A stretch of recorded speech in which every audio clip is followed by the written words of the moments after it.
ہمارے جو استاد تھے ڈاکٹر اسرار صاحب رحمہ اللہ تعالیٰ اور ان کے استاد مولانا مودودی رحمہ اللہ تعالیٰ، ان کے حوالے سے بھی جتنے لوگ یہ اعتراضات کرتے تھے نا، یہ ساروں کی طرف سے انشاءاللہ یہ جواب ہے جو میں ریکارڈ کروا رہا ہوں، تاکہ اس حوالے سے کبھی شیطان وسوسہ دلائے تو آپ اس وسوسے کو سیٹل کر لیں ان دلائل کی روشنی میں انشاءاللہ تعالیٰ۔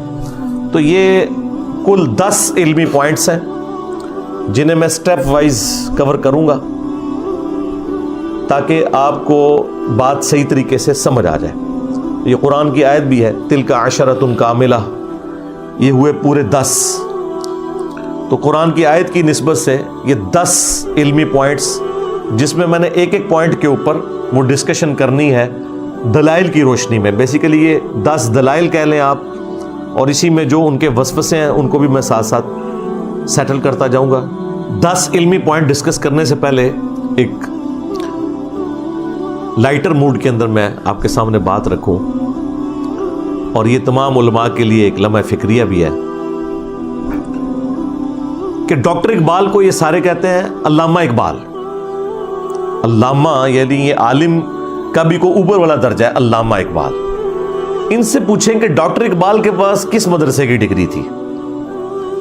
وہ تو سارا گوروں سے پڑھ کے آئے ہوئے تھے، یورپ میں انہوں نے تعلیم حاصل کی۔ ان کی جو ڈاکٹر کی ڈگری ہے وہ کوئی اسلامیات میں انہوں نے پی ایچ ڈی نہیں کی ہوئی ہے، فلسفی میں کی ہوئی ہے۔ ان کے ساتھ یہ لکھتے ہیں علامہ۔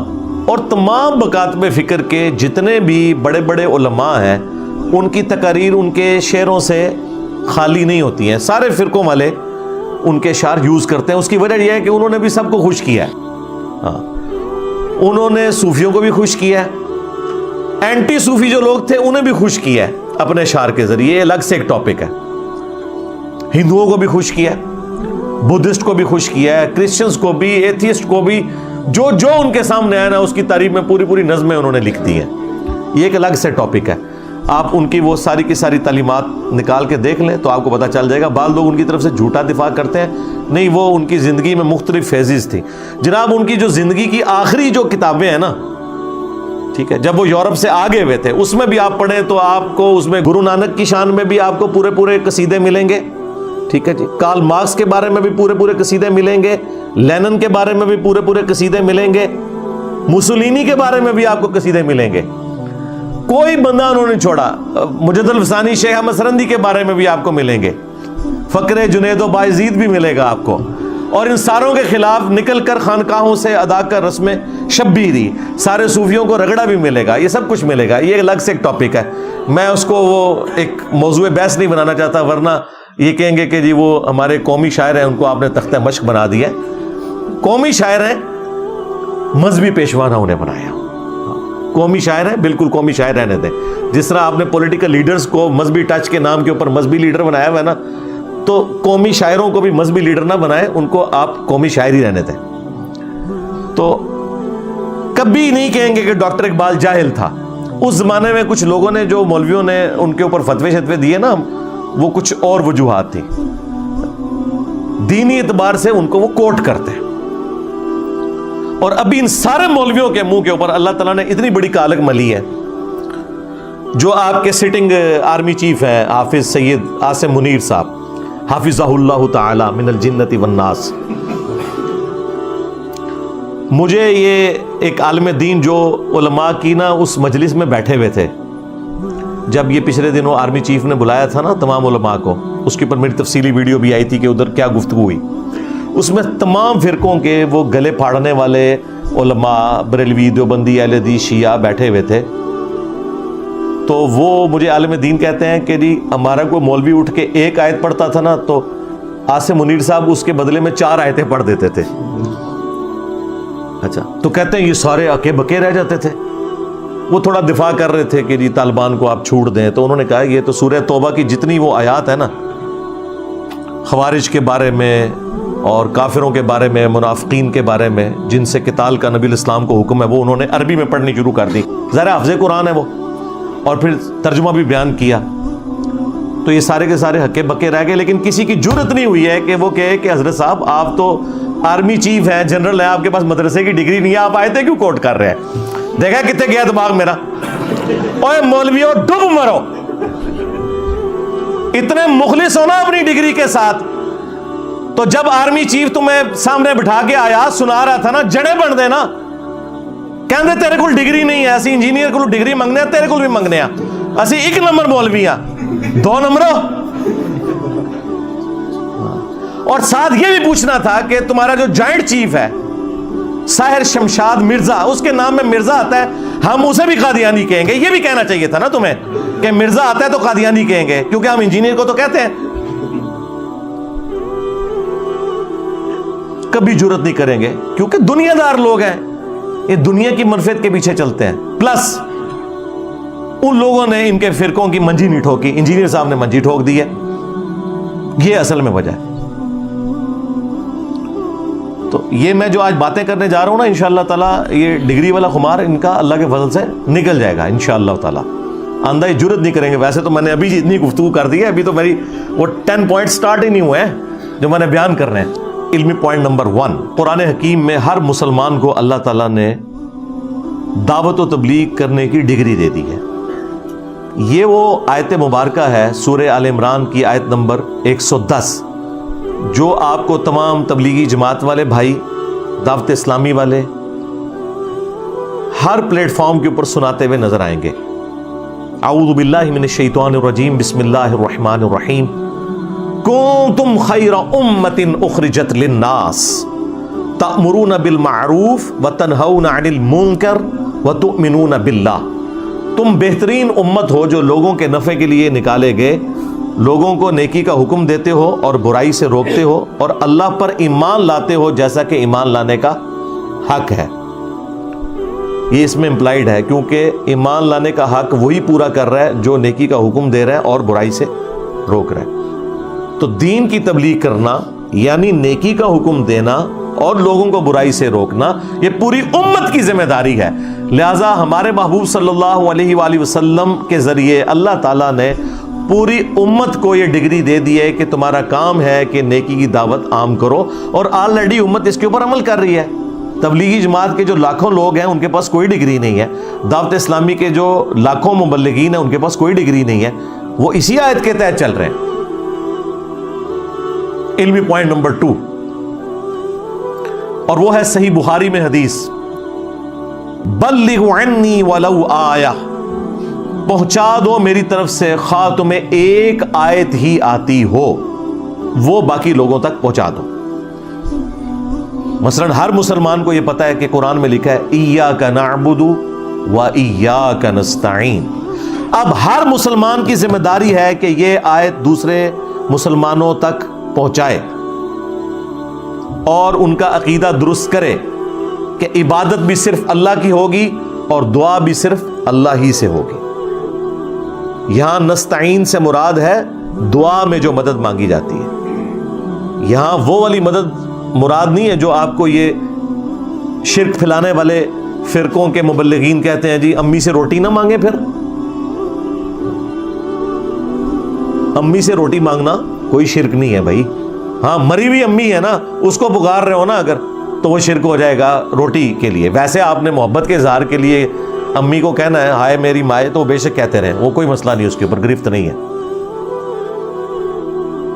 امی سامنے موجود ہے نا, تو اس کا تو حکم ہے وَتَعَاوَنُوا عَلَى الْبِرِّ وَالتَّقْوَى وَلَا تَعَاوَنُوا عَلَى الْإِثْمِ وَالْعُدْوَانِ. نیکی اور پرہیزگاری کے کاموں میں ایک دوسرے کی مدد کرو, برائی میں الگ رہو. آپ میرے سامنے بیٹھے ہوئے ہیں, میں آپ کو کہتا ہوں مجھے پانی پلا دو, بالکل درست ہے, لیکن آپ بغداد شریف میں وہاں بھی قبر کے اندر ہیں, اور میں کہوں کہ جی غوث پاک 2 بوتلاں نیسلے دیے بھیج دو, نہیں بھیج سکتے.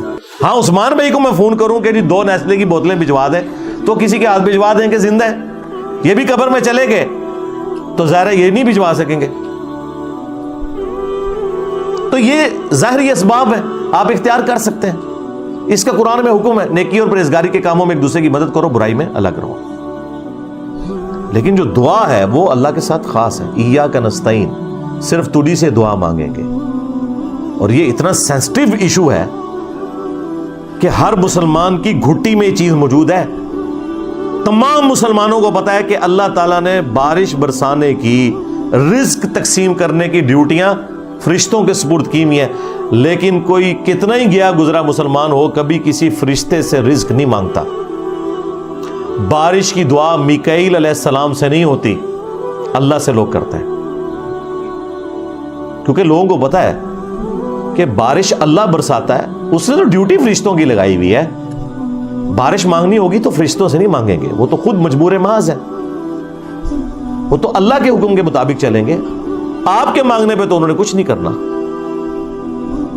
بھائی جن کی ڈیوٹیاں ہیں وہ کچھ نہیں کر سکتے، تو جن کی ڈیوٹیاں ہے ہی نہیں، جو آپ نے اپنے بزرگ کلیم کیے ہوئے غوث کتب ابدال، ان بیچاروں نے کہاں سے مدد کرنی ہے آپ کی؟ اگر کر سکتے ہیں تو ٹھیک ہے، پھر ہماری ریکویسٹ ہے کہ ان سارے غوثوں کو آپ مدد کے لیے پکاریں کہ یوٹیوب کے اوپر جو رسول اللہ کی شان میں گستاخانہ ویڈیوز اپلوڈ ہیں انہیں ڈیلیٹ کروائیں، پھر مانیں گے ان کی بزرگی۔ ادھر یہ فیل ہو چکے ہیں، یوٹیوب نے تو آ کے ان کو خود ننگا کر دیا، یوٹیوب نے تو خود ان کی مٹی پلیت کر دی ہے۔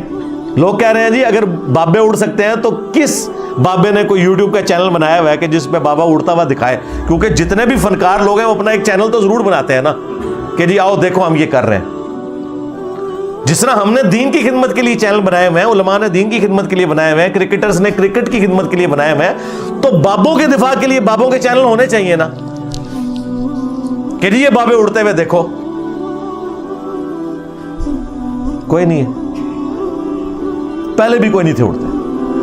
لہذا جو خادم رضوی صاحب کہتے تھے نا کہ امام مالک فرماندے نے امت مر جائے، میں نے کہا تھا بابا جی نہ نہ نہ، پہلے بابے مر جائیں۔ امام مالک فرماندے تھے پھر امت زندہ کیوں ہے؟ پھر مر جائے ساری، پھر مر جائے ساری۔ پوری عالم اسلام اس وقت یا تو مر جائے، یا تو مر جائے سارا عالم اسلام، یا پھر حضور کی عزت پر پیر رکھے۔ بس دو باتوں میں سے ایک بات ہے، بس یا سارا اکٹھا ہو کے مر جائے یا پھر فرانس کو جواب دے۔ امت کی عمر ہے، امت کا تو اختیار ہی کوئی نہیں ہے، امت تو اس وقت پستی میں ہے۔ جو بابے نگاہیں مار کے جلا کے راکھ کر دیتے تھے وہ کدھر مر گئے؟ جنہوں کی ڈیوٹیاں نے پہلی ڈیوٹی اس بندے کی ہے کہ جہاں یوٹیوب کی ہارڈ ڈسک رکھی ہوئی ہے نا، ہزاروں کنال کے اوپر انہوں نے جگہ لے کے، ادھر جس بابے غوث کتب کی ڈیوٹی ہے نا پہلے وہ مر جائے، بلکہ کہنا چاہیے کتے کی موت مر جائے کہ وہ رسول اللہ کی شان میں جو گستاخانہ ویڈیوز ہیں وہ ڈیلیٹ نہیں کروا سک رہا۔ اور تم سے تو گوروں کے منسٹر بہتر ہیں کہ جب ناکام ہوتے ہیں تو خودکشی کر لیتے ہیں، تمہارے سارے غوثوں کو چاہیے خودکشی کر لیں کہ بھائی ہم اپنی ڈیوٹی نہیں پوری کر سکے، رسول اللہ کی عصمت پہ پیرا نہیں ہم دے سکے۔ ابھی وہ پیرے کی تو میں بات ہی نہیں کر رہا جو ان کے درباروں کے اوپر ساری چرس، ہیروین اور بدکاری کے اڈے بنے ہوئے ہیں، وہ بھی ڈیوٹیاں کو نہیں پوری ہو رہی ہیں، وہ بعد کی چیز ہے، اصل چیز نبی الاسلام کی عصمت کا معاملہ ہے۔ تو بلغوا عنی ولو آیا، پہنچا دو میری طرف سے خواہ ایک آیت آتی ہو۔ تو نبی الاسلام تو کہہ رہے ہیں ایک آیت بھی کسی کو آتی ہے اس نے آگے پہنچا دینی ہے، تو آپ کی ڈگری تو مر گیا، ظاہر ہے ڈگری کہاں رہ گیا پھر؟ ایک آیت پہنچانے والا بھی نبی الاسلام کی ختم نبوت صلی اللہ علیہ وآلہ وسلم کی ڈیوٹی پوری کر رہا ہے، الحمدللہ۔ علمی پوائنٹ نمبر 3، جامعہ ترمذی میں ایک روایت ہے، اس کی صحت میں اختلاف ہے، لیکن اسے سپورٹیو ایک قول ہے ابن عباس کا، جو ہمارے استاد نے اسی ترمذی کی حدیث کے فٹ نوٹ کے اوپر لکھا ہے مشکات المصابیح میں، کہ حکمت اور دانائی مسلمان کی گم شدہ میراث ہے، جہاں سے بھی ملے اسے حاصل کر لو، سوائے انجینئر صاحب کے۔ یہ بعد میں ابھی ایڈ کیا نا، پتہ نا آپ کو وقت کے ساتھ حدیثیں بھی گھاڑ لی ہیں نا لوگوں نے، تو اصل تو اتنا تھا موقوفاً ابن عباس سے، بعض کے نزدیک مرفوع والی روایت بھی درست ہے نبی الاسلام سے، لیکن یہ بیچ میں جو ہے نا یہ بعد میں ایڈ ہوا ہے ہمارے دنیا میں چھوڑے جانے کے بعد، کہ سوائے انجینئر صاحب کے۔ پہلے یہی تھا کہ حکمت اور دانائی مسلمان کی گم شدہ میراث ہے، جہاں سے ملے حاصل کر لو۔ اسی بنیاد کے اوپر میرے بھائی دوسری صدی ہجری کے آلموسٹ اینڈ کے اوپر اور تیسری کے سٹارٹ میں سلطنت عباسیہ کے جو بڑے بڑے حکمران ہیں انہوں نے دوسری جو امپائرز تھی ان کی علمی کتابیں بھی عربی زبان میں ٹرانسلیٹ کی، اور مسلمانوں کا گولڈن پیریڈ سٹارٹ ہوا جو 500 سے 800 سال تک چلا۔ کہ جہاں سے بھی آپ کو علم کی بات ملتی ہے وہ آپ لے لیں. اور اسی میں سائنس نے ترقی کی مسلمانوں کے ہاں, میتھمیٹکس میں, کیمسٹری کے اندر, بایولوجی کے اندر, فزکس کے اندر کتنی ترقی ہوئی. تو یہ بنیادی بات کہ جہاں سے بھی ملے آپ لے لو, اس میں کوئی تفریق نہیں ہے کہ اس کے پاس کس فرقے کی ڈگری ہے, یا ڈگری ہے یا نہیں ہے. علمی پوائنٹ نمبر 4 وہ اس سے بھی اگلا ورژن ہے کہ نبی علیہ السلام نے تو یہاں تک اجازت دی ہے کہ شیطان بھی اگر صحیح بات کرے اس سے بھی لے لو. صحیح بخاری میں کہ آیت الکرسی کا وظیفہ حضرت ابو ہریرہ رضی اللہ تعالیٰ عنہ کو شیطان نے تعلیم کیا تھا. نبی علیہ السلام نے فرمایا کہ ہے وہ جھوٹا تھا لیکن اس نے بات سچی کی کہ جو رات کو آیت الکرسی پڑھ کے سو جائے تو صبح تک ایک فرشتہ اس کی حفاظت کے اوپر مامور رہتا ہے. وہ انسانی شکل میں آیا تو حضرت ابو ہریرہ کو نہیں پتا چلا کہ یہ شیطان تھا. اس زمانے میں علم غیب نہیں تھا نا ہوتا. ہاں, بزرگوں کو پتا چل جاتا ہے. وہ بزرگ جو کہ ابو ہریرہ کے گھوڑے کے قدموں کی خاک بھی نہیں, ان کو پتا چل جاتا ہے. حضرت ابو ہریرہ کو نہیں پتا چلا کہ یہ 3 دن تک جو مجھے انسانی شکل میں ملتا رہا وہ شیطان تھا. دیکھیں کدھر گیا دماغ میرا. توڑے دماغ بند, دیو بند, دماغ بند. یہ کہتے ہیں سر بلند دیو بند, ہم کہتے ہیں دماغ بند دیو بند. ہاں, توڑا دماغ تو نہیں پاسے گیا.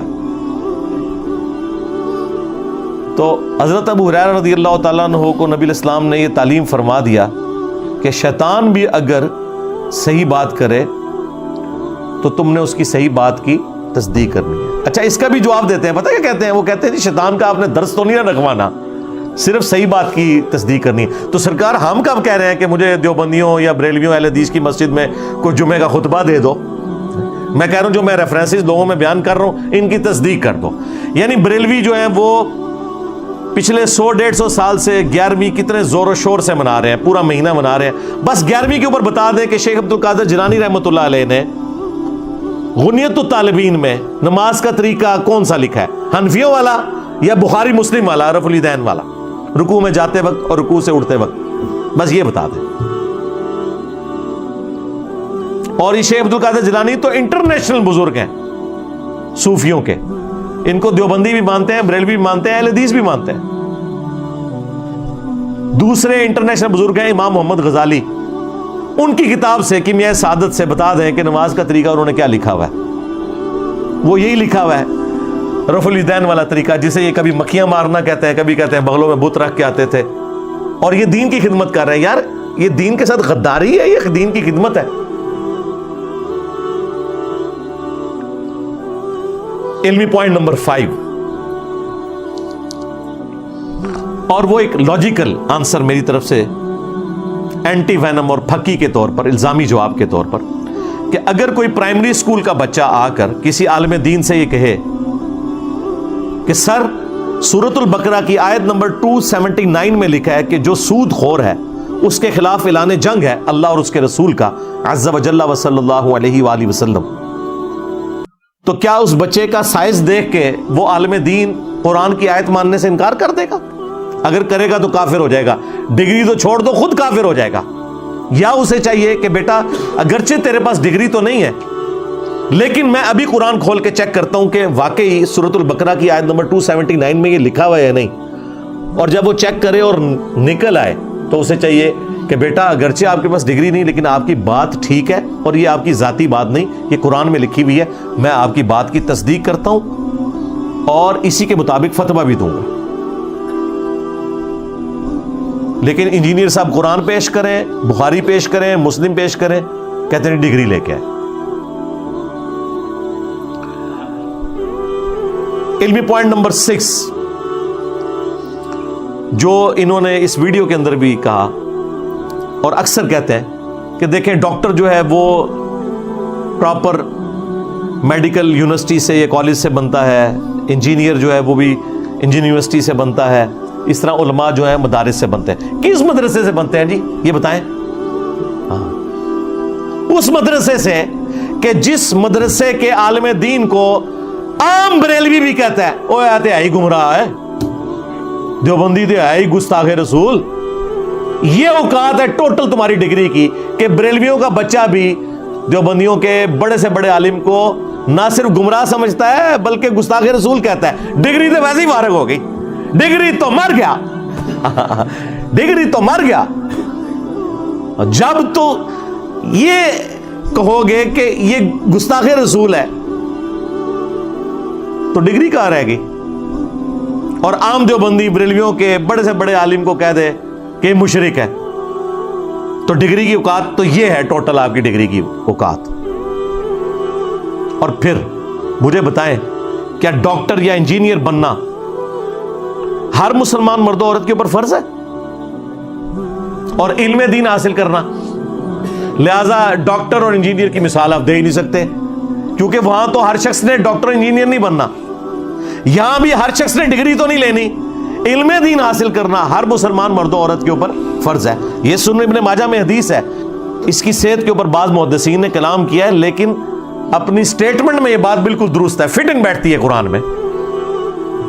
قل هل يستوي الذين يعلمون والذين لا يعلمون انما يتذكر اولو الالباب. اے نبی فرما دو کہ علم والے اور بغیر علم والے کیا برابر ہو سکتے ہیں؟ نصیحت تو نہیں حاصل کرتے مگر عقل والے. انما یخشى اللہ من عباده العلماء, اللہ کی خشیت تو صرف اہل علم کو ہے. پھر دعا سکھائی گئی, قل رب زدنی علما. اے نبی آپ بھی دعا کیا کریں, اے اللہ میرے علم میں اضافہ کر دے. تو علم تو بنیاد ہے. لہذا یہ کہنا کہ ڈگری کی ریکوائرمنٹ ہر مسلمان کے لیے نہیں ہے. ٹھیک ہے, جو اسپیشلائز لوگ ہیں وہ بڑے مسائل کو دیکھیں گے لیکن جو عام نصیحت ہے قرآن کی وہ تو ایک عام مسلمان کو سمجھ آ جائے گی, کوئی اتنا مشکل کام نہیں ہے. لہذا یہ اعتراض بالکل ان کا غلط ہے. پھر ڈاکٹرز کے پاس اگر آپ جائیں نا, کبھی ایسا نہیں ہوا کہ آپ اپنی آنکھ دکھائیں اور آپ کا ڈاکٹر یہ کہے کہ جی یہ دائیں آنکھ ٹھیک کرنے کے لیے آپ کی الٹی ٹانگ کاٹنی پڑ جائے گی, جی میں تحقیق سے اس رزلٹ پہ پہنچا ہوں. کبھی ہوگا ایسے؟ تو یہ تو یہی کرتے ہیں. آپ اسے کہتے ہیں کہ سرکار یہ ذرا بتائیے یہ قرآن و حدیث میں کہاں لکھا ہوا ہے نماز کا طریقہ؟ یہ کہتے ہیں مجھے پتا چل گیا تو کس اسٹیشن سے بول رہا ہے, اور طرف چل پڑتے ہیں. یہ وہی ہے کہ دکھانے آپ آنکھ گئے ہیں اور آپ سے کیا کہہ رہے ہیں کہ جی ٹانگ تیری کاٹنی ہے. ٹانگ کاٹنے کا جب مشورہ کوئی ڈاکٹر آپ کو دے گا تو آپ کیا کہیں گے کہ ڈاکٹر نے فرما دیا, بزرگوں نے فرما دیا. آپ کہیں گے یار اتنی عقل تو میری بھی کام کرتی ہے کہ آنکھ کے ڈراپس چاہیے ہمیں, لیکن ان علماء کے پاس آپ آنکھ کے ڈراپس لینے کے لیے جائیں, یہ اور طرف آپ کو چلا دیتے ہیں. آپ انہیں کہیں گے ذرا بتائیے بخاری مسلم سے نماز کا طریقہ کیا لکھا ہوا ہے, تو یہ کہتے ہیں جی یہ وہابی جو ہے نا اہل حدیث یہ انگریزوں کی پیداوار ہے. یعنی وہ بات آپ آئی ڈراپس کی کر رہے ہیں, یہ کہیں اور پہنچ گئے. کیڑی جتنا دل ہے ان کا, اپنے فرقے کے خلاف بات بھی نہیں سن سکتے اور اس طرح کے آرگومنٹس کرنا شروع کر دیں گے. پھر دنیاوی ڈاکٹرز کا تو یہ حوصلہ ہے کہ وہ جو بھی دوائی لکھتے ہیں نا اس کو آپ کاؤنٹر ویریفائی بھی کر سکتے ہیں. ہر میڈیکل سٹور کے اوپر باقاعدہ ایک کتاب رکھی ہوتی ہے, اور ویسے ڈاکٹرز کے لیے آرڈر تو یہی ہے کہ وہ صرف تشخیص کرے گا, اس کے بعد دوائی جو ہے میڈیکل سٹور سے ملنی چاہیے. وہ جو فارمولہ جو بھی وہاں پہ فارماسسٹ موجود ہے وہ سجیسٹ کرے اور آپ اس کو کاؤنٹر ویریفائی کر سکتے ہیں. ایون وہ گولیاں جو 200-300 روپے کی ایک گولی ملتی ہے نا, اگر آپ اس کا فارمولہ پڑھ کے وہ کتاب خود کھول کے دیکھیں نا جو میڈیکل سٹور پہ ہے, تو اس کے ایکویلنٹ دوسری کمپنیوں کی 5 یا 10 روپے کی گولی بھی مل جاتی ہے. وہ صرف برانڈ کے پیسے لے رہے ہوتے ہیں, کاؤنٹر ویریفائی کر سکتے ہیں. لیکن مولوی جڑا تانوں کوئی گل دسدا ہے تسی جناب قرآن کھول لو حدیث کھول لو تانوں کدھر نظر ہی نہیں آئے گی, اور ڈاکٹروں کی دوائی کے نسخوں کی کتاب ہر جگہ موجود ہے, آپ کاؤنٹر ویریفائی کر سکتے ہیں کہ غلط دوائی تو نہیں لکھ دی. تو لہٰذا یہ مثال دینا غلط ہے. پھر آپ فزکس کے پروفیسر کو بھرے مجمع میں اگر غلطی اس کی نکال دیں کہ سر یہ جو آپ نے فارمولہ لکھا ہے اس میں یہ چیز آپ نے مس کر دی کیونکہ کتاب میں یوں لکھا ہوا ہے, آج تک کبھی ایسا نہیں ہوگا کہ فزکس کا پروفیسر آپ کو آگے سے کتے کی طرح پڑ جائے. وہ آپ سے کہے گا بیٹا تھینک یو, اور مولوی کیا کہے گا؟ Thank you. آپ چیک کر لیں, آپ کسی فرقے کے خلاف بات کر کے دیکھیں کہ سر یہ جو آپ نے کیا ہے نا قرآن و سنت میں تو ایسے نہیں لکھا ہوا, تو ذرا بتائیں یہ کہاں لکھا ہوا ہے. آپ انہیں بتائیں کہ میں نے تو یوں پڑھا ہے, قرآن میں تو یوں لکھا ہے, حدیث میں تو یوں لکھا ہوا ہے کہ فرض نماز کے بعد آپ نے بلند آواز سے اللہ اکبر پڑھنا ہے, بخاری مسلم میں آیا. یہ جو آپ اونچی آواز سے کلمہ پڑھتے جا رہے ہیں اور رکنے کا نام نہیں لے رہے, اتنی دیر تک اونچی آواز سے پڑھ رہے ہیں کہ پیچھے جن کی رکعت رہ چکی ہے وہ تکلیف کا شکار ہیں, یہ کہاں لکھا ہوا ہے؟ ٹائم کیا پتہ تک دسو کتنے لکھے آجے, وہ آپ کو حوالہ نہیں دیں گے, وہ پھینک دی ہوئی کہیں گے. 2-4 ساتھ رکھے ہوتے ہیں, وہ کہتے ہیں آپ کو مفتی صاحب سے بات کرنے کی تمیز نہیں ہے. یہ جملہ تو کسی بھی وقت داغا جا سکتا ہے کہ آپ کو بات کرنے کی تمیز نہیں ہے. تو مثالیں یہ پروفیسرز کی دیتے ہیں, تمہارے اندر تو وہ حوصلہ نہیں ہے جو ایک فزکس کے پروفیسر کے اندر ہے, ایک کیمسٹری کے پروفیسر کے اندر ہے. اور دیکھیں کتنا حوصلہ ہے ان پروفیسرز کا. آج تک آپ نے کبھی سنا ہے کہ کوئی عالم دین یا کوئی مذہبی پیشوا, کسی بھی مذہب سے تعلق رکھنے والا, کبھی بھی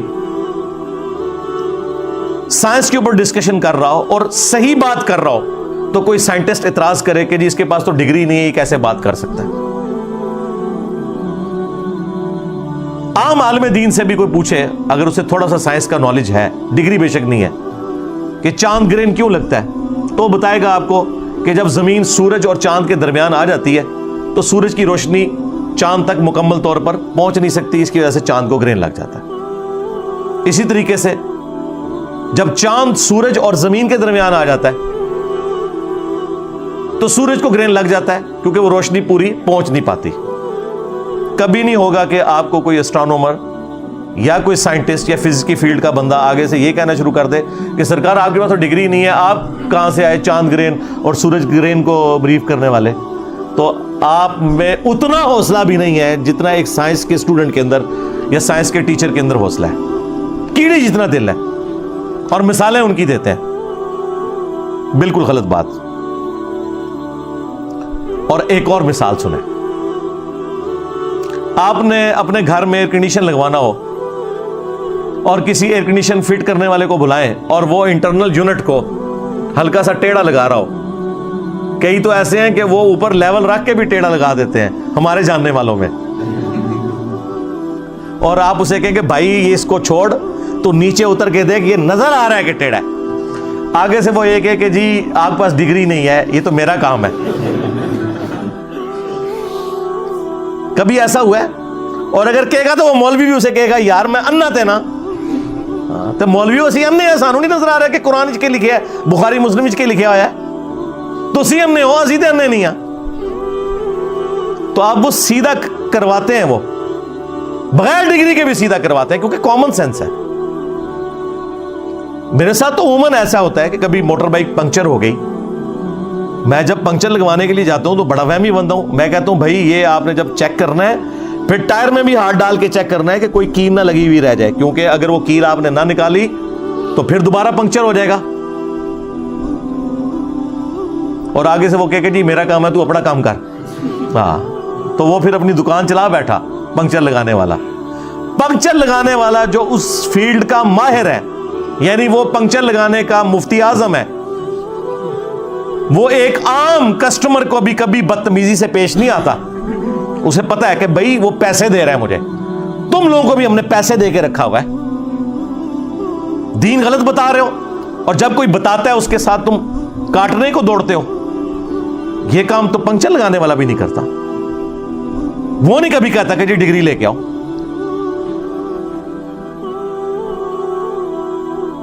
تو اس طرح کی کئی ایک مثالیں دی جا سکتی ہیں, لیکن میں اسی کے اوپر اکتفا کرتا ہوں. علمی پوائنٹ نمبر 7,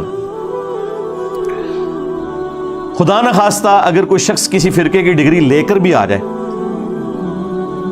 تو نیا تنازع یہ کھڑا کر دیں گے. یعنی اگر آپ بریلویوں کی ڈگری لے کے آ گئے ہیں تو دیوبندی کہیں گے کہ ڈگری تو ہے لیکن بریلوی تو ہے ہی گمراہ ہے, ہم ان کی ڈگری کو مانتے ہی نہیں ہیں. اور بریلوی کہیں گے ہم دیوبندیوں کی ڈگری کو نہیں مانتے. اور آخری حال یہی ہو سکتا ہے نا کہ آپ اس فرقے کی ڈگری لے کے آ جائیں, یہی ہو سکتا ہے نا آخری حال. لہٰذا ان کو پھر یہ سٹیٹمنٹ دینی چاہیے, ڈگری کی سٹیٹمنٹ غلط دیتے ہیں میرے بارے میں. ان کو کہنا چاہیے ہر فرقے والا یہ بولا کرے, جڑیں بڑھو نا. دیوبندی مولوی جب میرے خلاف کلپ ریکارڈ کرواتے ہیں ان کو چاہیے کہ انجینئر صاحب دیوبند کی ڈگری لیں, بریلویوں کی ڈگری کو ہم نہیں مانیں گے, یہ بھی ساتھ بولیں تاکہ بریلویوں کا بھی کلپ آئے کہ انجینئر صاحب دیوبندیوں کی ڈگری نہیں لینی ہے, آپ نے ہماری ڈگری لینی ہے. تو ہم ایک دوسرے کے کلپ ایک دوسرے کو دکھائیں اور بتائیں کہ دیکھیں ہمیں ڈگری کی ضرورت ہی کوئی نہیں ہے. کیوں؟ ہمیں بریلویوں نے بتایا کہ دیوبند کی ڈگری کی کوئی ضرورت نہیں, اور دیوبند نے بتایا کہ بریلویوں کی ڈگری کی کوئی ضرورت نہیں. اور سنیوں کی ڈگری تو 8 سال میں ہوتی ہے, شیعہ کی تو 17 سال میں ہوتی ہے قم یونیورسٹی سے, وہ تو زیادہ سال پڑھتے ہیں. تو شیعہ تو یہ کہہ سکتے ہیں کہ بھئی یہ 8 سال والی ڈگری نہیں سر, آپ یہ 17 سال والی ڈگری کریں. تو کیا یہ 8 سال والے وہ 17 سال کی ڈگری مان لیں گے؟ نہیں.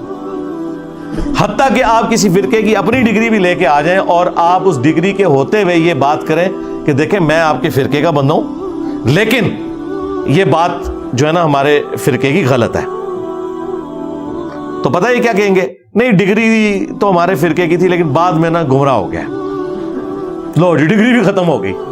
مولانا طارق جمیل صاحب کے پاس دیوبند کی ڈگری ہے نا, رائیونڈ کی. ایک حدیث انہوں نے بیان کی, من کنت مولاہ فہذا علی مولا. تو ان کے خلاف ان کے اپنے فرقوں کے مولویوں کے کلپ آئے, بلکہ مجھے طارق جمیل صاحب نے خود مجھے فون پہ بتایا کہ مجھے قتل کی دھمکیاں بھی ملی اس بات کے اوپر کہ تم نے اہل البیت کا دفاع کیوں کیا. تو وہ کہتے ہیں میں نے کہا کہ یہ تمہاری کتابوں میں لکھا ہے. انہوں نے کہا ہماری کتابوں میں بے شک لکھا ہو, اقرار کرنا کوئی ضروری تھا؟ اندازہ کریں. تو یہ لوگ دین کی خدمت کر رہے ہیں؟ نہیں جناب, اپنے فرقے کی خدمت کر رہے ہیں. تو یہ ٹوٹل ان کی ڈگری کی اوقات ہے. علمی پوائنٹ نمبر 8, وہ کہتے ہیں قرآن میں آیت ہے فَاسْأَلُوا أَهْلَ الذِّكْرِ إِن كُنتُمْ لَا تَعْلَمُونَ. اگر تمہیں علم نہ ہو تو تم اہل ذکر سے جو اس فیلڈ کے ایکسپرٹ ہیں ان سے پوچھ لیا کرو. بالکل ہم مانتے ہیں اس بات کو, لیکن فیلڈ کے ایکسپرٹ سے ہم یہ نہیں پوچھیں گے کہ سر آپ کی کیا رائے ہے. فیلڈ کے ایکسپرٹ سے پوچھیں گے کہ بتائیں اس فیلڈ میں اس وقت جو سائنس ترقی کر گئی ہے وہ کیا کہتی ہے. قرآن حکیم میں 6000 سے کچھ زائد آیات ہیں, ان میں سے 1000 کے قریب آیات فزیکل فینومینا آف نیچر کے اوپر ہیں, قدرت کے جو قوانین ہیں, سائنٹیفک فیکٹ سے ریلیٹڈ ہیں, جیولوجی سے, ایسٹرونومی سے, ایمبریولوجی سے, باٹنی سے. اس کے لیے ظاہر ہے ہم نے مفتی تقی عثمانی صاحب سے یا مفتی منیب صاحب سے تو نہیں پوچھنا, ان کو تو شاید جیولوجی کے سپیلنگ بھی نہ صحیح آتے ہوں. تو کیا جب جیولوجی کا مسئلہ قرآن کی آیات کا ہم کسی جیولوجسٹ سے نان مسلم سے جا کے پوچھیں گے تو اس کا مطلب یہ ہوگا کہ وہ نان مسلم جو ہے وہ مفتی تقی عثمانی یا مفتی منیب الرحمان سے بڑا عالم دین ہو گیا. آپ کی ڈیفینیشن میں تو یہی مطلب ہے, کیونکہ انہیں نہیں آتا اسے آتا ہے. لیکن یہ پتہ کیا کہیں گے, نہیں اس فیلڈ میں وہ ماہر ہیں, بھئی ان کے پاس تو ڈگری نہیں ہے. نہیں ڈگری نہیں ہے لیکن بات وہ ٹھیک کر رہے ہیں. ہاں, تو وہی کرائٹیریا جو ہم آپ سے منوانا چاہتے تھے وہ آپ مان لیں گے. پرفیکٹ عالم تو کوئی بھی نہیں ہوگا, ایک دوسرے سے ہی سیکھ کے ہم حقیقت تک پہنچنے کی کوشش کریں گے. البتہ ایز فار ایز نصیحت از کنسرنڈ, وہ ہر انسان کو سمجھ آئے گی, خواہ وہ ان پڑھ ہو, جاہل ہو, ڈگری والا ہو, بغیر ڈگری والا ہو. اور اسی کے بارے میں قرآن میں آیا وَلَقَدْ يَسَّرْنَا الْقُرْآنَ لِلذِّكْرِ فَهَلْ مِن مُدَّكِرٍ. ہم نے قرآن کو نصیحت حاصل کرنے کے لیے آسان کر دیا ہے کوئی نصیحت حاصل کرنے والا؟ ایک ہی صورت میں 4 دفعہ ایٹ لیسٹ کم از کم یہ آیت ریپیٹ ہوئی ہے. اچھا, یہ کہیں نہیں ہے کہ ہم نے قرآن کو سمجھنے کے لیے مشکل کر دیا ہے, تو ہے کوئی علماء کا دامن کرم تھامنے والا؟ یہ نہیں لکھا ہوا, یہ لکھا ہوا ہے. ہماری بات تو لکھی ہوئی ہے قرآن میں, ان کی بات کہیں نہیں لکھی ہوئی. باقی ٹھیک ہے, ڈیٹیلز کے لیے آپ نے ہر فیلڈ کے ایکسپرٹ کے پاس ہی جانا ہے. ہم بھی یہی کہتے ہیں, ہم تو کہتے ہیں پوچھو علماء کو, کتنے لکھے آ جائے, علماء سے ہی پوچھنا ہے, بتائیں کہاں لکھا ہوا ہے, یہ جو آپ بات کر رہے ہیں کہاں پہ لکھی ہوئی ہے, ریفرنس دیں ہمیں, قرآن و سنت سے پیش کریں. اسی طریقے سے سائنس کی فیلڈ میں بھی جب آپ جاتے ہیں وہ بتاتے ہیں جی لیٹسٹ تحقیق اس وقت یہ ہے, اگر آپ نے کوئی علاج کروانا ہے تو وہ بتائیں گے کہ جی اس کا علاج اس طریقے سے بھی ہو سکتا ہے, یہ آپریشن جو ہے وہ لیزر کے ذریعے بھی ہو سکتا ہے, یہ آپریشن جو ہے وہ سرجری کے ذریعے ہوگا. پوری ڈیٹیلز آپ کو بتاتے ہیں نا, بریف کرتے ہیں. تو دین کے معاملے میں آ کے ڈگریوں کے چکر میں پڑ جاتے ہیں. لہٰذا اس حوالے سے بھی یہ میں نے کلیریفیکیشن دے دی. اور یہاں پر یہ بات میں کلیئر کر دوں کہ آپ نے تمام علماء کو پوچھنا ہے. اگر کوئی قادیانی پوری زندگی صرف قادیانی علماء سے پوچھے گا, کبھی بھی ختم نبوت نہیں سمجھ سکتا. اور توحید کو بگاڑ کر جس طریقے سے ہمارے بریلوی مکتب اور شیعہ مکتب کے علماء نے پیش کیا, اگر آپ ان کی توحید سمجھتے رہیں گے تو آپ کو کبھی توحید سمجھ نہیں آئے گی. باقیوں سے بھی پوچھنا ہے, اور پھر صرف پوچھنے پہ اکتفا نہیں, ریفرنس چیک کرنا ہے. اگر کسی کے ماں باپ قادیانی ہے تو وہ قادیانی مر جائے گا, ادھر سارے کہیں گے نہیں اس کو تحقیق کرنی چاہیے. تو سرکار جو جدھر لگا ہوا ہے اس کو وہاں پہ تحقیق کرنی چاہیے کہ حق بات کیا ہے. تمام علماء سے پوچھیں, ان کے ریفرنسز لیں اور وہ چیک کریں, پھر کتابوں کو فائنل اتھارٹی مانیں. کیونکہ عزتیں ان بزرگوں نے کتابوں کے نام پہ اویل کی ہیں, یہ یاد رکھیے گا. اگر کوئی بزرگ اپنی کتاب کا غدار ہو گیا تو اس کی عزت ختم. ہاں یہ ذہن میں رکھیے گا. ریفرنس بھی ہمیں کتابوں سے آپ نے دینا ہے, بابوں سے نہیں دینا.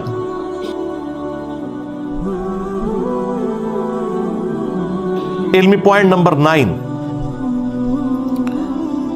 اور وہ اکثر لوگ یہ بات کہتے ہوئے نظر آتے ہیں کہ انجینئر صاحب لاجیکلی تو آپ کی باتیں بالکل درست ہیں, لیکن کوئی قرآن و سنت سے ڈائریکٹ ہمیں دلیل دیں کہ جہاں پہ یہ حکم آیا ہو کہ آپ نے صرف کتابوں کو ہی فالو کرنا ہے, بزرگوں کو چھوڑ دینا ہے. کیونکہ دیکھیں کتابیں بھی تو بزرگوں نے لکھی ہوئی ہیں. وہ ہمارے استاد جاوید احمد غامدی صاحب بھی اپنے بھول پن میں میرے بارے میں نام لیے بغیر, ان سے سوال کیا گیا تو انہوں نے کہا جی یہ جو لوگ بابوں کے خلاف ہیں تو ان کو شرم کرنی چاہیے, کتابیں بھی تو بابوں نے لکھی ہیں. بھائی ہم ان بابوں کے خلاف تو نہیں جنہوں نے کتابیں لکھی ہیں, ہم تو ان بابوں کے خلاف ہیں جو کتابوں کے غدار ہیں. اگر ہم ان بابوں کے خلاف ہوتے تو ہم ان کی کتابوں کو یوں اپنے ٹیبل کے اوپر سجاتے. ان کی وفات کے 1200 سال کے بعد ان کی بگوٹن اولاد نے تو یہ ٹیبل کے اوپر نہیں کتابیں سجائی ہوئی ہیں, روحانی اولاد نے سجائی ہوئی ہیں. میری کوئی امام بخاری سے رشتہ داری نہیں ہے, امام مسلم سے رشتہ داری نہیں ہے, دین کا رشتہ ہے بس. تو ان کی کتابوں کو اتنا احترام سے رکھا ہے, وہ خود آ جائے تو ہم کتنا ان کا احترام کریں گے. لیکن وہ بابے جو کتابوں کے غدار ہیں ان کی عزت ہم کیسے کریں؟ یہ ہو ہی نہیں سکتا, کیونکہ ان لوگوں نے عزتیں اللہ اور اس کے رسول کے نام کے اوپر اویل کی ہیں, چندے کھائے ہیں, جدادیں بنائی ہیں. اگر یہ غداری کریں گے تو ان کی عزت بھی ساتھ ہی ختم ہو جائے گی. بالکل اس سے بڑی سزا یہ ملے گی کہ میری جیسی بلا ان کے اوپر مسلط ہو جائے گی. میرے نبی سا ہے ہی کوئی نہیں, تیرے بابے تھے شاہ ہی کوئی نہیں. وچوں ایک چکن کے ایک جملہ کہیں گے دیکھو انجینئر صاحب کتنے غصے میں بات کر رہے ہیں. اس طرح کے جملے قرآن سے بھی میں اللہ تعالیٰ کے اٹھاؤں نا تو اللہ تعالیٰ کی کوئی ڈیفرنٹ پکچر ہی آپ کو نظر آئے گی, اور نبی اسلام کی زندگی میں بھی اٹھاؤں تو ڈیفرنٹ پکچر نظر آئے گی. ایک پورے کانٹیکسٹ میں بات ہو رہی ہے, کوئی مثال بیان ہو رہی ہے, کوئی مزاح میں بات ہو رہی ہے, کوئی اگریسو سٹائل میں ہو رہی ہے. یہ ساری چیزیں جمع کر کے پوری ڈاکٹرن سامنے رکھی جاتی ہے. پک اینڈ چوز نہیں آپ نے کرنا ہوتا. تو یہ کہنا کہ جی لاجیکلی ڈائریکٹلی دکھائیں تو یہ مسلمان کو تو ویسے ہی ڈیمانڈ نہیں کرنی چاہیے. وہ مسلمان جس کے پیغمبر نے حجۃ الوداع پہ فرمایا اپنے بعد 2 چیزیں چھوڑ کے جا رہا ہوں, اللہ کی کتاب اور اس کے نبی کی سنت, جسے مضبوطی سے پکڑ لوگے کبھی گمراہ نہیں ہوگے. وہ ہم سے پوچھ رہے ہیں کہ جی کہاں لکھا ہوا ہے؟ وہاں کیوں نہیں نبی الاسلام نے ذکر کر دیا کہ بابے پکڑ لینا؟ اور نبی الاسلام کے پاس تو وہ بابے تھے جو چھوڑے بھی جا سکتے تھے, ابو بکر, عمر, عثمان و علی رضی اللہ عنہم اجمعین وعلیہم السلام اجمعین. ان کی پیروی کا حکم آیا لیکن وہ اور کانٹیکسٹ میں ہے, علیکم بسنتی وسنت الخلفاء الراشدین المہدیین. وہ اس کانٹیکسٹ میں ہے کہ پولیٹیکل ڈیسیژنز کو آپ نے فالو کرنا ہے, اور وہ بھی جو قرآن و سنت کے مطابق ہے.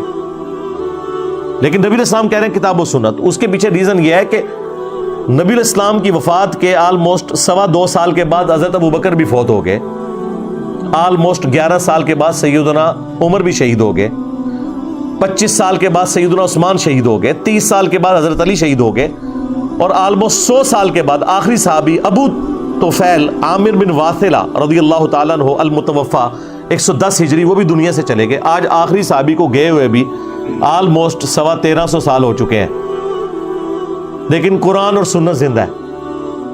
اس لیے نبی علیہ السلام نے کہا قرآن و سنت کو پکڑنا. پھر غدیر خم پہ فرمایا قرآن اور میرے اہل البیت. قرآن کو پکڑ لینا, اس میں ہدایت ہے, نور ہے, یہ اللہ کی رسی ہے, جو اسے پکڑے گا ہدایت پہ ہوگا, جو چھوڑ دے گا گمراہ ہو جائے گا. اور دوسری بھاری چیز میرے اہل البیت ہیں, میں اپنے اہل البیت کے معاملے میں تمہیں اللہ کا خوف دلاتا ہوں, یعنی میری وفات کے بعد ان کے ساتھ حسن سلوک کرنا. 3 بار آپ نے یہ جملہ بولا صلی اللہ علیہ وآلہ وسلم. لیکن امت بالکل الٹ چلی, نہ قرآن کو پکڑا نہ اہل البیت کو زندہ چھوڑا, بالکل الٹ چلی امت. تو لکھا ہوا ہے, پھر بھی نہ سمجھ آئے تو سورہ التوبہ کی آیت نمبر 31, اتخذوا احبارہم ورہبانہم اربابا من دون اللہ. یہود و نصارہ نے اپنے علماء کو اور اپنے بزرگوں کو, احبار یعنی وہ عالم جو علم کی گہرائی میں ہو, رہبان راہب صوفی جوگی, ان کو رب مان لیا تھا اللہ کے مقابلے پر. اس آیت کے کانٹیکسٹ میں جامعہ ترمذی میں ایک حدیث ہے, شیخ البانی سلسلہ احادیث صحیحہ میں اسے لے کے آئے ہیں. عدی ابن حاتم مشہور فیاض جو حاتم تائی تھے, ان کے بیٹے مسلمان ہوئے. کہتے ہیں میں نے نبی الاسلام سے عرض کی کہ اللہ کی کتاب میں ایک آیت ہے جو مجھے کھٹکتی ہے. نبی الاسلام نے کہا کون سی؟ کہا اتخذوا احبارہم ورہبانہم اربابا من دون اللہ. یا رسول اللہ, ہم نے تو کبھی بھی اپنے علماء اور اپنے بزرگوں کی پرستش نہیں کی تھی. نبی الاسلام نے فرمایا مجھے بتاؤ, جب تمہارے علماء اور یہ جوگی اور صوفی لوگ کسی اللہ کی حلال کردہ چیز کو حرام اور حرام کردہ چیز کو حلال بتاتے تھے تو کیا تم ان کے فتووں کو مان نہیں لیتے تھے؟ ان کا یا رسول اللہ ایسے ہی تھا. فرمایا یہی تو ان کو رب بنانا ہے. یعنی نبی علیہ السلام کہہ رہے تھے عدی ابن حاتم تم نے کر لینا تھا غور, کتابوں کا دین اور ہے, بابوں کا دین اور. آگے سے عدی ابن حاتم نے یہ نہیں عرض کی کہ یا رسول اللہ میں تو جاہل تھا, یہ تو علماء کا کام ہے, ہمیں علماء سے ہی پوچھ کے چلنا چاہیے. اب نبی علیہ السلام تو کہہ رہے ہیں علماء سے نہیں پوچھنا, کتابوں کو دیکھنا ہے, ان علماء سے پوچھنا ہے جو کتابوں کے مطابق فیصلہ کرے. اس کا مطلب ہے کہ ہر انسان نے علماء سے پوچھنے کے بعد کتابوں سے ویریفائی کرنا ہے, ورنہ تو نبی علیہ السلام کو یہ کہنے کی کیا ضرورت تھی کہ تم نے اپنے علماء کو رب مان لیا تھا. مراد یہ کہ اپنے جو علماء ہیں نا, جب وہ بات کرتے تھے تو چیک نہیں تھے کرتے کہ کتابوں میں کیا لکھا ہوا ہے, انبیاء کی وحی میں کیا لکھا ہوا ہے. اور یہی ہم بھی عرض کر رہے ہیں کہ مرنے سے پہلے اے مسلمان کر لے اس پہ غور. کتابوں کا خدا اور ہے, بابوں کا خدا اور, کتابوں کا پیغمبر اور ہے, بابوں کا پیغمبر اور, کتابوں کا دین اور ہے, بابوں کا دین اور. اگرچہ بابے بھی اسی خدا رسول پیغمبر اور کتابوں کے ماننے والے تھے, لیکن ان کوالٹیز کے ساتھ نہیں جو قرآن و سنت میں آئی ہیں. انہوں نے اپنی خرافات کو دین کا نام دے دیا.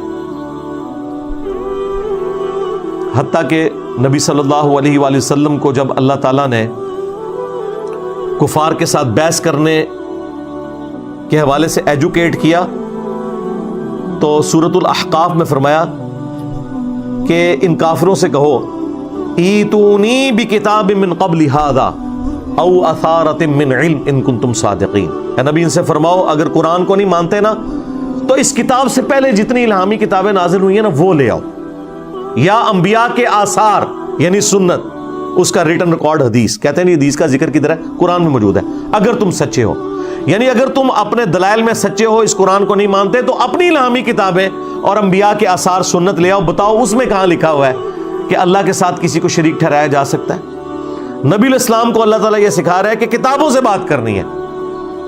اور میرا یہ دعویٰ ہے کہ ایز فار ایز توحید از کنسرنڈ, دنیا کے جتنے بھی ریلیجن ہیں, جیوز ہوں, کرسچنز ہوں, ہندو ہوں, مسلمان ہوں, سکھ ہوں, کوئی بھی ہو, کتابیں ایک خدا کی بات کرتی ہیں, اور وہ خدا ہے جیلس گاڈ ہے, اپنے ساتھ کسی کو شریک نہیں ٹھہراتا, کسی پیغمبر کو, کسی فرشتے کو, کسی بزرگ کو نہیں.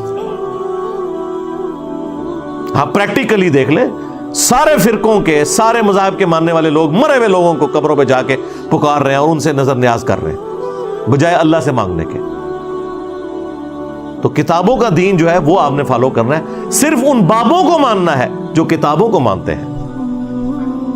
تو یہ جو الزام بار بار میرے اوپر لگتا ہے نا, کتابوں کی بات کرتا ہے تو بابوں کی بے حرمتی کرتا ہے, یہ کتابیں بھی بابوں نے لکھی ہیں. وہ سرکار جدہ لوکی کلمہ پڑھ دے وہ محمد اور تے میاں محمد بخش اور ہیں, وہ تواڈے بابے اور بخاری مسلم اور, یہ تو سارے وفادار ہیں اپنے پیغمبر کے.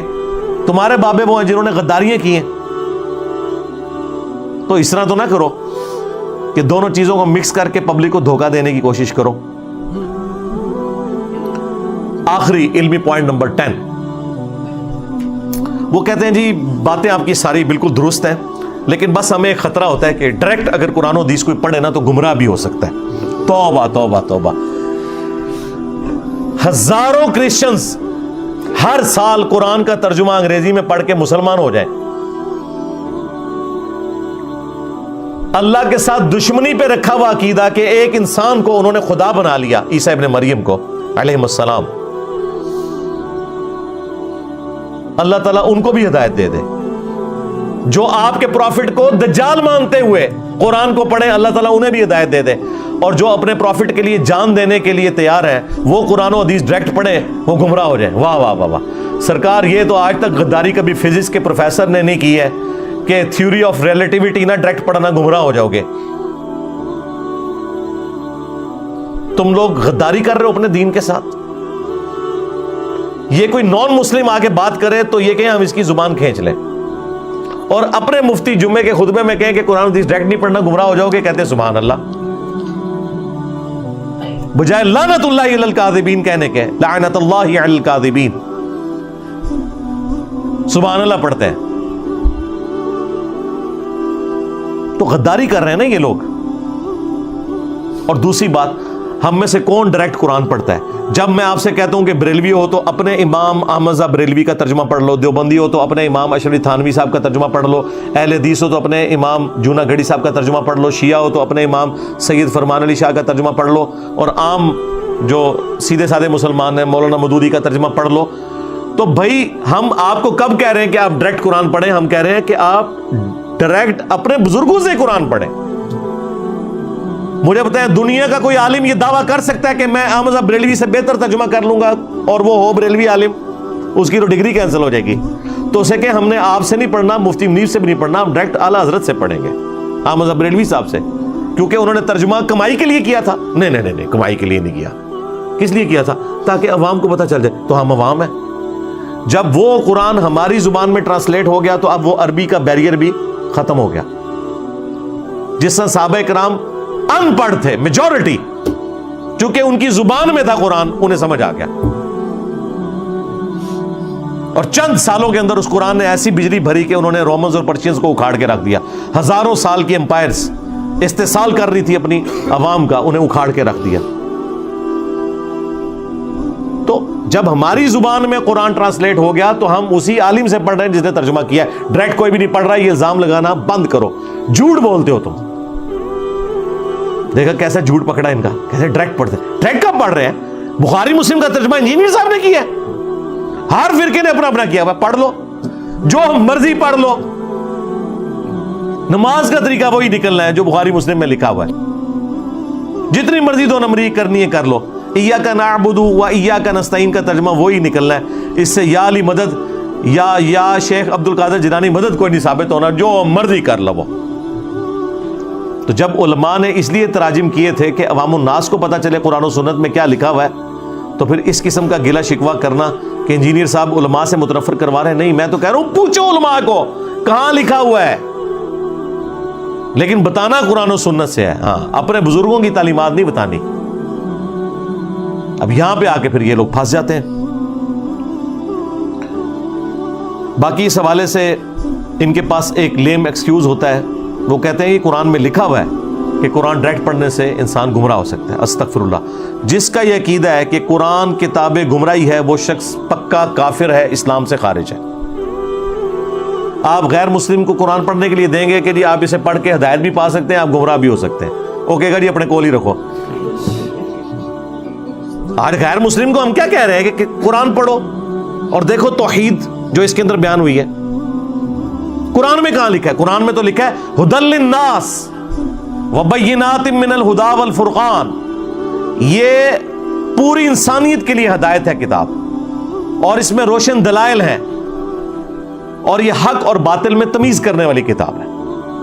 قرآن کے لیے قرآن میں الفرقان کا لفظ آیا, اور صحیح بخاری میں نبی صلی اللہ علیہ وآلہ وسلم کے لیے آیا محمد فرق بین الناس. محمد لوگوں میں حق اور باطل میں فرق ہے. نبی الاسلام بھی الفرقان ہے, قرآن بھی الفرقان ہے, کیونکہ رسول اللہ کی ذات قرآن مجسم ہے, یعنی جسم کی شکل میں اگر قرآن آ جاتا وہ نبی الاسلام کی مبارک ذات ہے, وہ بھی فرقان ہے. تو جب قرآن میں لکھا ہے یہ پوری انسانیت کے لیے ہدایت ہے, پھر یہ کہنا کہ قرآن پڑھ کے کوئی گمراہ ہو سکتا ہے, وہ آؤٹ آف کانٹیکسٹ انہوں نے آیت کوٹ کی. وہ بیسیکلی کافروں نے اعتراض کیا تھا کہ قرآن اللہ کی کتاب ہے, اس میں مکڑی کی مثال کیوں آئی, اس میں مکھی کی مثال کیوں آئی, بات سمجھانے کے لیے آئی نا. تو اللہ تعالیٰ نے اسے ریبٹل کیا کہ بے شک اللہ تعالیٰ اس چیز سے حیا محسوس نہیں کرتا کہ مچھر کی مثال بیان کرے یا اس سے بھی کسی حقیر چیز کی, کیونکہ اللہ تعالیٰ کا مقصد کسی کے اوپر علمی روب ڈالنا نہیں ہے بلکہ بات سمجھانا ہے. پھر اللہ تعالیٰ نے فرمایا کہ جو ایمان والے ہیں, یا صحیح ترجمہ کر لیں جو بات ماننے والے ہیں, جو ایمان والے ہیں یعنی بات ماننے والے ہیں, وہ جانتے ہیں کہ یہ ان کے رب کی طرف سے حق نازل ہوا ہے, پرپسفل کتاب ہے. لیکن جو لوگ گمراہی پہ تلے ہوئے ہیں وہ کہتے ہیں اللہ کو یہ مثال بیان کر کے کیا ملا, مکھی کی, مکڑی کی. تو اس پہ اللہ تعالیٰ نے پھر ریبٹل کرتے ہوئے کہا کہ یہ اس لیے اللہ تعالیٰ نے مثال بیان کی کہ جو اہل ایمان ہیں وہ تو لے آئیں ایمان, اور جو گمراہی پر تلے ہوئے ہیں بات نہیں ماننے والے, تو اللہ تعالیٰ پھر اس کے ذریعے سے انہیں گمراہ کر دیتا ہے تاکہ وہ بات کا انکار کر کے گمراہ ہو جائے. بات مان کے کبھی کو گمراہ نہیں ہوتا, ہاں بات کا انکار کر کے. یضل بہ کثیرا ویہدی بہ کثیرا وما یضل بہ الا الفاسقین. وہ ساتھ یہ بھی آ گیا کہ اس سے گمراہ نہیں ہوتے مگر فاسق لوگ جو گمراہی کے اوپر تلے میں. قرآن میں کہیں نہیں لکھا ہوا قرآن گمراہی پھیلاتا ہے, نعوذ باللہ. یہ اس بارش کی مانند ہے جو اگر زرخیز زمین کے اوپر پڑے گی تو اس سے کھیتی نکلے گی, پھول نکلیں گے, اور اگر یہ بارش کسی تعفن کے ڈھیر کے اوپر پڑے گی اس سے بدبو نکلے گی. اب یہ قصور اس گندگی کے ڈھیر کا ہے, جو گندگی کے ڈھیر انہوں نے خود اپنے اندر جمع کیے ہیں. ویسے تو تھوڑی دیر بارش پڑتی رہے تو گندگی بھی صاف ہو جاتی ہے, لیکن جو گندگی صاف ہونے کے لیے تیار ہی نہ ہو, اس نے اپنے اوپر چھتری لی ہوئی ہے کہ بارش پڑ ہی نہ جائے, کہیں پہ گندگی دھل نہ جائے, اس کا تو کوئی علاج نہیں ہے. تو قرآن کی آیت کو انہوں نے کتنا آؤٹ آف کانٹیکسٹ. مجھے یاد ہے میں اس وقت چوتھی کلاس کا اسٹوڈنٹ تھا, تو ہم سپارہ پڑھنے کے لیے جب مسجد میں جایا کرتے تھے تو ہمارے قاری صاحب نے ایک ہی آیت پورے قرآن کی یاد کی ہوئی تھی, روزانہ اسی کے اوپر درس ہوتا تھا. یضل بہ کثیرا ویہدی بہ کثیرا. قرآن پڑھ کے لوگ ہدایت بھی پا جاتے ہیں, گمراہ بھی ہو جاتے ہیں, اور اللہ کے فضل سے, بلکہ کہنا چاہیے اللہ کے غضب سے, انہوں نے بچپن میں ہی ایسی آپ کہہ لیں کہ برین واشنگ کی کہ پھر قرآن کھولا نہیں ہے اس ڈر سے کہ کہیں گمراہی نہ ہو جائے, اور جب کھولا ہے تو دیکھیں پوری دنیا کو وقت ڈال دیا ہے. میرے نبی سا ہے ہی کوئی نہیں, تیرے بابے تے شاہی کوئی نہیں. اوے پہ گیا جو تھوڑے بزرگوں نے, پہ گیا جو ہے, پہ گیا جو ہے. واقعی بالکل صحیح گل ہے, پہ گیا جو پہ گیا جے تواڈے پیواں پیراں نوں سر نکلو باہر. اسی پھر بھی نوکری ادا کردے پئے, اسی پھر بھی نوکری ادا کردے پئے.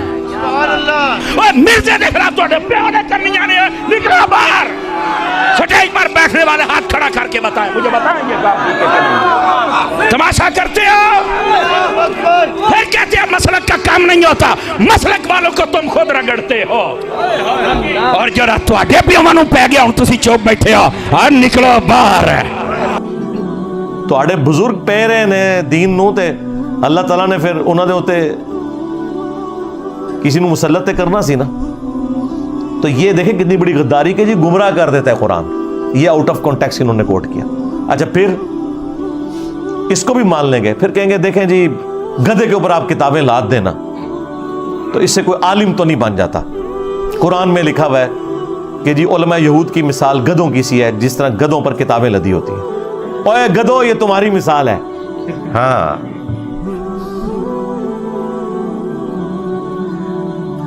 اس سے آپ نے یہ کیسے سمجھ لیا جو قرآن پڑھے گا وہ گدھا ہے؟ اللہ تعالیٰ کہہ رہا ہے کہ جس کے شوکیس میں قرآن بخاری مسلم رکھے ہوئے ہیں, اگر وہ شوکیس میں ہی رہنے دے اور اسے نہ پڑھے تو وہ گدھے کی مثال ہے. جس طرح گدھے کے اوپر آپ کتاب لاد دیں وہ اس کتاب سے استفادہ نہیں کر سکتا, صرف بوجھ اٹھاتا ہے. ان کے شوکیسوں نے بوجھ اٹھائے ہوئے کتابوں کے, پڑھتے نہیں ہیں. اسی کتاب سے آپ کو نماز کا طریقہ نہیں بتا سکتے بخاری مسلم سے، کیونکہ یہ حنفی ہیں، اس کے خلاف نکلے گا. تو یہ تمہاری مثال بیان ہوئی بھی ہے کہ جس طرح علماء یہود نے صرف اسرائیلی کتابوں کا بوجھ اٹھایا ہوا تھا، ان کتابوں کو پڑھ کے انہوں نے پیغمبر آخر الزمان کو نہیں پہچانا صلی اللہ علیہ وآلہ وسلم، اور سب سے پہلے کافر ہو گئے اس پیغمبر کے. تو یہ علماء بھی انہی علماء یہود کی مانند ہے کہ کتابیں تو شوکیسوں میں رکھی ہیں، استفادہ نہیں کر سکے. سمجھ رہے ہیں نا میری بات؟ ہاں، تو یہ گدھوں کی مثال ان کی بیان ہوئی ہے. جو کتاب پڑھ لے وہ گدھا نہیں ہے، جو کتاب اٹھائی رکھے اس سے استفادہ نہ کرے، شوکیس میں رکھے، اس کو بھی چھوٹا سا تالا لگا کے کہ میری غیر موجودگی میں بھی نہ کوئی کھول لے، وہ ہے گدھوں کی مثال. یعنی کہ آپ لوگ بزرگان دین انورٹڈ کاماز کے اندر، اور یہ گدھے کی مثال صحیح بخاری اور مسلم میں نبی الاسلام نے اپنی امت کے علماء سوء کے لیے بیان بھی کی ہے کہ میں نے اپنی امت کے وائزین کو جہنم میں انتڑیوں کے ساتھ، یعنی یہ جو انتڑیاں انسان کے اندر ہوتی ہیں نا، ان کے ساتھ کولو کے گدھے کی طرح چکر کاٹتے ہوئے دیکھا. اگلے زمانوں میں یہ گندم کو ان کے سٹوں سے دانوں کو الگ کرنے کے لیے نا اس کے اوپر گدھے چلائے جاتے تھے، کہیں پہ بیل چلائے جاتے تھے. تو نبی علیہ السلام نے کہا میں نے اپنی امت کے وائزین جہنم میں دیکھے ہیں اپنی انتڑیوں کے گرد یوں چکر کاٹ رہے ہیں، اور اہل جہنم ان کے گرد جمع ہوں گے اور کہیں گے کہ حضرت صاحب تسی بھی، ہاں یہ لکھا ہوا ہے کہ تو ہمیں بتایا کرتا تھا کہ یہ کام کرنے سے بندہ جہنم میں پہنچ جائے گا، تو تو بھی وہاں گیا، یعنی ہم نے تو عمل نہیں کیا، چلو تو ہمیں بتاتا تھا. تو وہ آگے سے پھر وہ وائزین کہیں گے کہ افسوس جو ہم تمہیں کہا کرتے تھے خود بھی ان پہ عمل نہیں کرتے تھے. تو یہ علماء سوء کی مثال بیان ہو رہی ہے گدھے کی، قرآن میں بھی اور بخاری اور مسلم کے اندر بھی. لہذا ان کا یہ بار بار اس چیز کو اٹھانا یہ پھر ان کے حق میں ہی برا ہوگا. سورۃ الاعراف میں تو اللہ تعالیٰ نے بلعام بن بعورہ جو ایک یہودی عالم تھا، کتے کی مثال اسے بیان کیا ہے کہ اللہ تعالیٰ فرماتا ہے کہ یہ کتے کی مثال ہے، جیسے کتا ہر وقت زبان ہانپتا رہتا ہے، خواہ اس پہ بوجھ ڈالیں یا نہ ڈالیں اس کی رال ٹپکتی رہتی ہے، یعنی وہ دنیا میں گھر جاتا ہے. ایک یہودی عالم تھا بلعام بن بعورہ، بلعام بن بعورہ بھی ہے، بلعام بن بعورہ بھی، یہ دونوں پروننسیشن اس کے لیے آتی ہیں.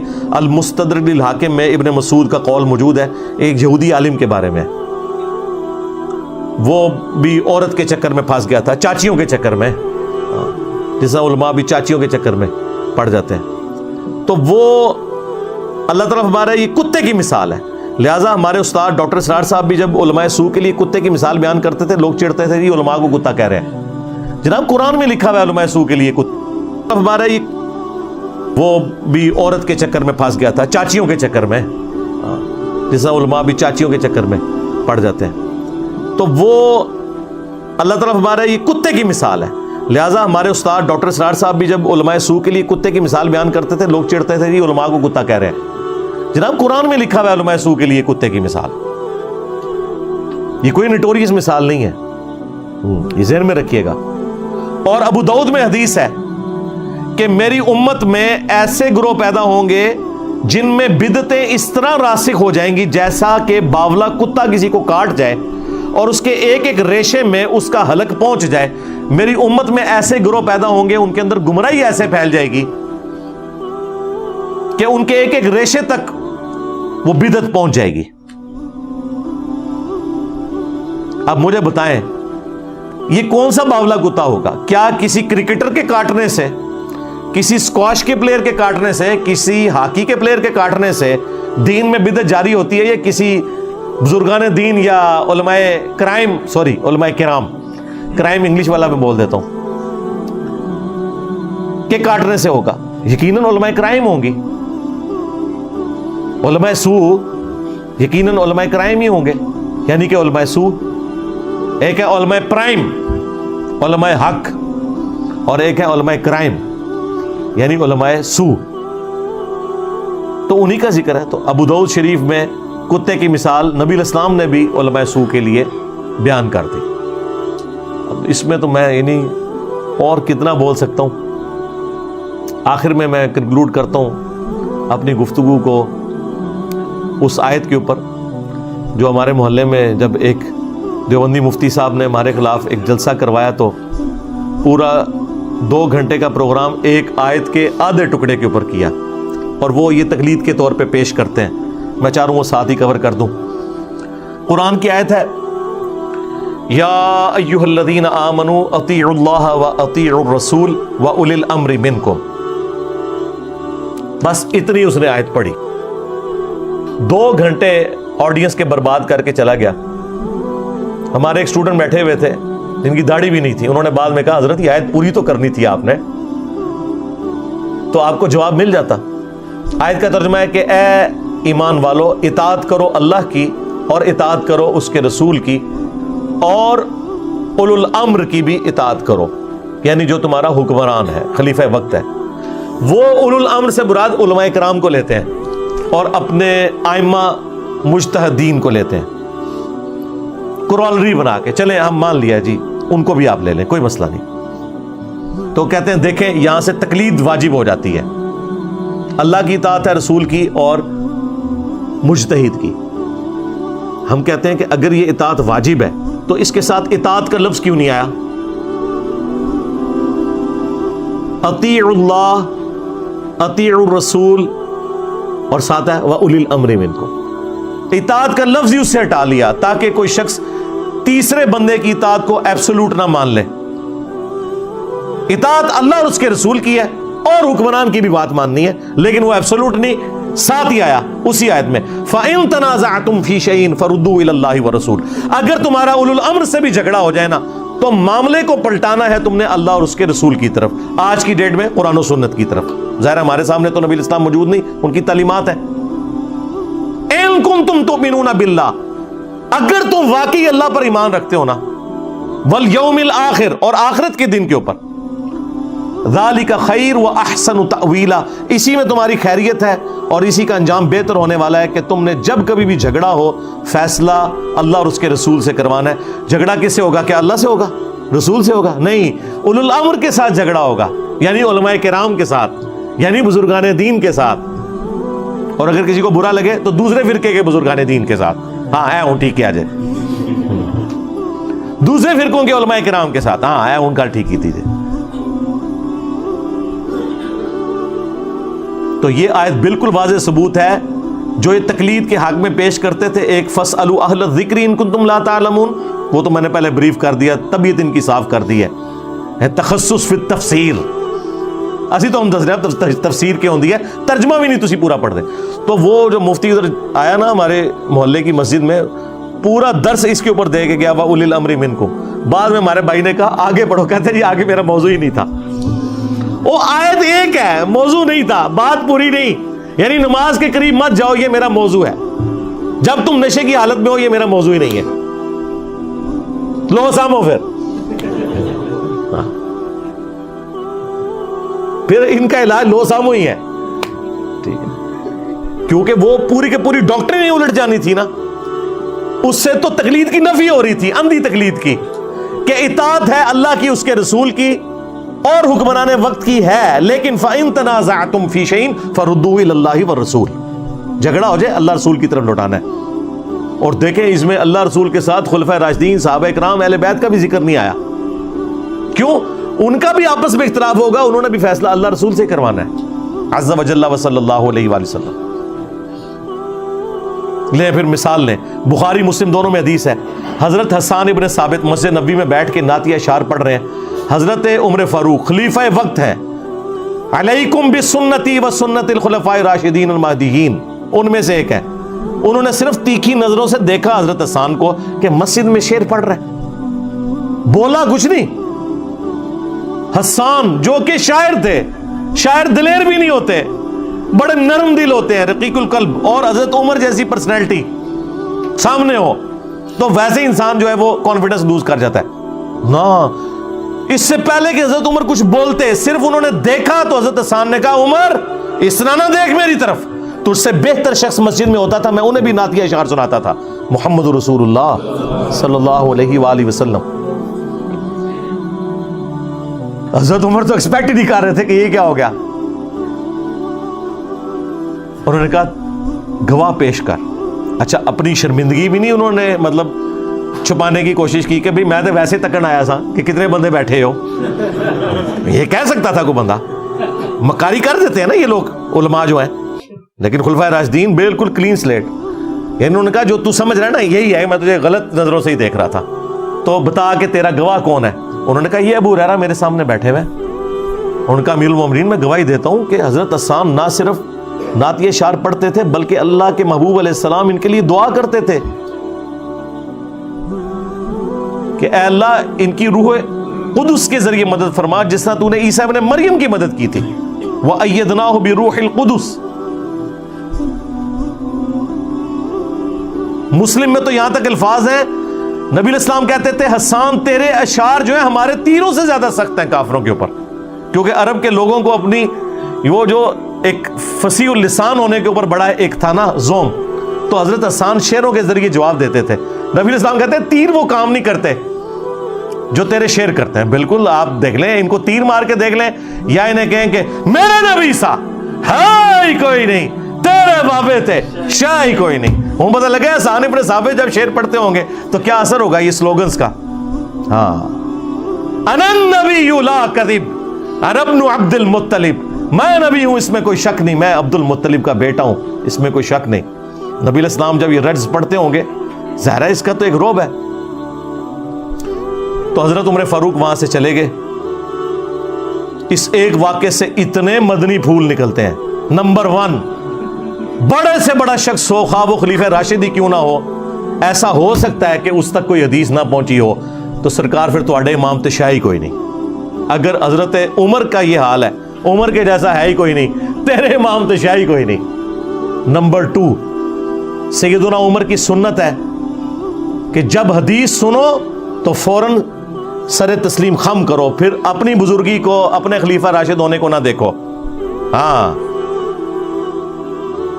نمبر 3, حضرت عمر فاروق حضرت ابو ہریرہ کو ثقہ اور صدوق مانتے تھے, یعنی سچا راوی مانتے تھے, کیونکہ وہ بعض اہل تشیع کی جانب سے اعتراض کیا گیا نا کہ حضرت عمر اور حضرت ابو ہریرہ جو ہے ان کا آپس میں کنفلکٹ تھا. وہ تھا اپنی جگہ پہ تھا, لیکن اس کا یہ مطلب نہیں تھا کہ حدیث ان کی وہ قبول نہیں کرتے تھے. یہ رزلٹ بھی نکلا کہ حضرت ابو ہریرہ کی بات کو وہ مانتے تھے. اور چوتھا رزلٹ یہ نکلا کہ حسان ابن ثابت جیسا شاعر نرم دل بندے کیوں نہ ہو, وہ یہ نہ دیکھے اس کے سامنے کون ہے, بالکل دلیری کے ساتھ قرآن و سنت بیان کرے. بخاری اور مسلم دونوں کے اندر حدیث موجود ہے, نبی علیہ السلام نے ایک انصاری صحابی کو امیر بنایا. کسی سفر کے دوران ان کے نیچے جونیئر اصحاب کو ساتھ اٹیچ کیا. وہ سینئر تھے, بس سینئر تو سینئر ہوتا ہے, آپ کو پتا ہے, کسی پہ غصے میں آ سکتا ہے. وہ سینئر صحابی کو راستے میں آ گیا غصہ. انہوں نے غصے میں کہا اپنے سب آرڈینیٹس کو کہ آگ کا ایک الاؤ جلاؤ. جب وہ الاؤ جل گیا بہت بڑا آگ کا, تو اس نے کہا کہ چونکہ میں تمہارا امیر ہوں, میری اطاعت رسول اللہ کی اطاعت اور رسول اللہ کی اطاعت اللہ کی اطاعت ہے, میری نافرمانی رسول اللہ کی نافرمانی اور رسول اللہ کی نافرمانی اللہ کی نافرمانی ہے عز و جل و صلی اللہ علیہ وآلہ وسلم. میں تمہیں حکم دیتا ہوں کہ اس آگ میں کود جاؤ. اب وہاں کوئی حنفی شافی مالکی حنبلی ہوتے تو کہتے ہیں ٹھیک ہے جی سرکار ہم نے تو تقلید کی ہے. وہ یہ تو اماموں کی تقلید لے کے بیٹھے ہیں, وہ صحابی تھے, انصاری صحابی, اور نبی علیہ السلام کے مقرر کردہ. تمہارے امام تو اپنے بنائے ہوئے ہیں نا, وہ نبی کا بنایا ہوا امیر تھا. انہوں نے کہا کہ تیری یہ بات ہم نہیں مانیں گے, ہم آگ سے بچنے کے لیے تو مسلمان ہوئے تھے, تو ہمیں دوبارہ اسی آگ میں پھینک رہا ہے.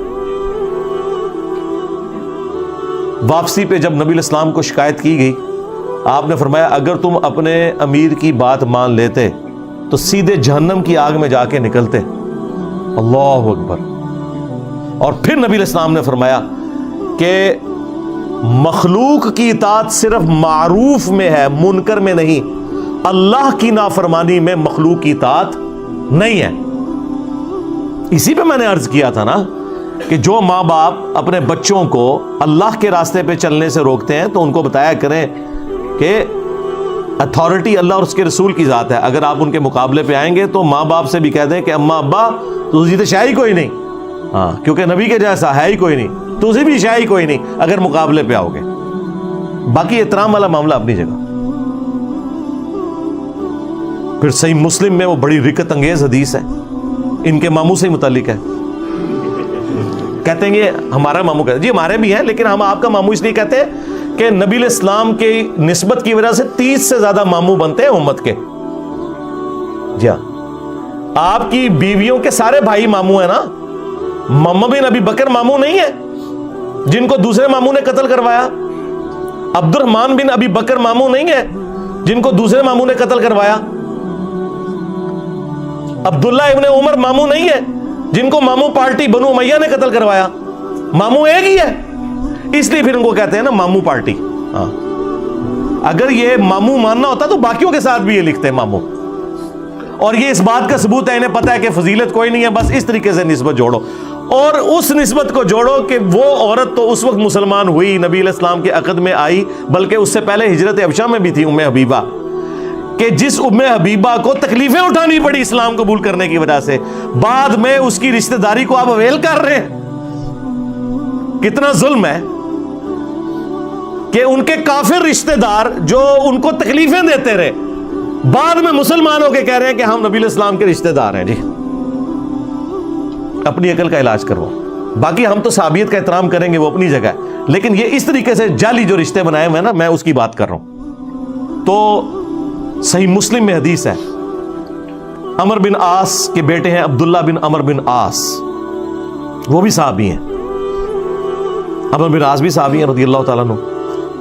تو عبداللہ بن عمر بن عاص خانہ کعبہ کے سائے میں بیٹھے ہوئے تھے, اتنے میں ایک شخص آیا, عبد الرحمن بن عبد رب کعبہ.